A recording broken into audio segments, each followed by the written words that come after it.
What's up, black folk, kinfolk? Y'all want to know the truth about crime and punishment? See, everybody is out here doing crime, but it seems like only people of color, black folk, get true punishment. This is what they call a disparity. But sometimes punishment is being inflicted in unexpected places. Y'all stay tuned, and I'm about to give y'all a real life example. And who are you? I'm a community superstar, baby. I made this record for you to jam, so use it.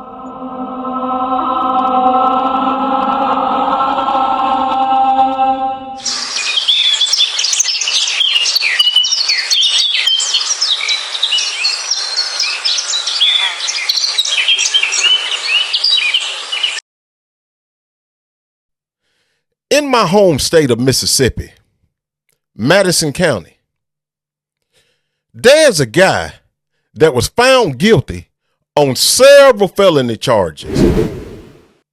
Black folk, meet Rudy Warnock. This dude bribed officials into giving him the Madison County engineer's job. But instead of seeing that the money was appropriated properly, old Rudy gave himself and his little buddies contracts to do the jobs themselves. See, right here is what we call a disparity for black folk.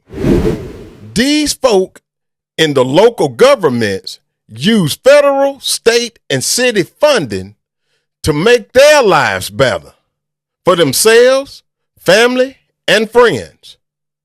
At the same time, areas where black folks live go underserved and broke. The picture that you now see is of Madison Ridgeland Academy.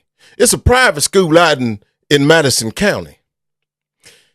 It too receives government funds, along with other organizations.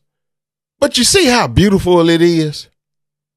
However, in the same state, same county, there is Canton, Mississippi. Look at the bars on the windows, y'all. This is more like a prison. But see, what it is that black folk make up about 75% of the population in Canton, Mississippi. But y'all look at the jail in Canton.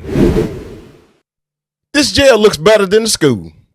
It's like this because black folks are the burden bearers of the criminal justice system.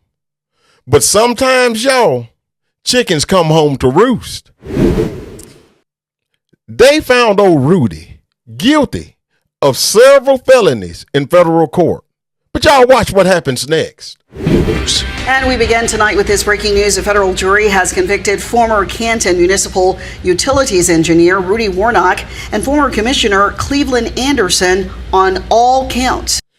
You remember what I said about them chickens coming home to roost? You see that? This stems from a federal corruption trial that began last week after years of delays.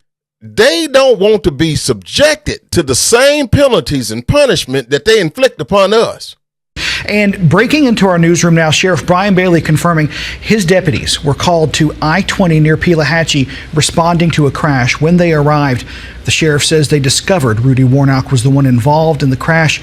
Warnock was out of his vehicle with what appeared to be slash wounds to his wrists and neck. This dude tried to kill himself, but they brought him back to life. No, fella, no. You're going to do some time. You're going to do every bit of that time. This is what we call poetic justice, ladies and gentlemen. Poetic justice.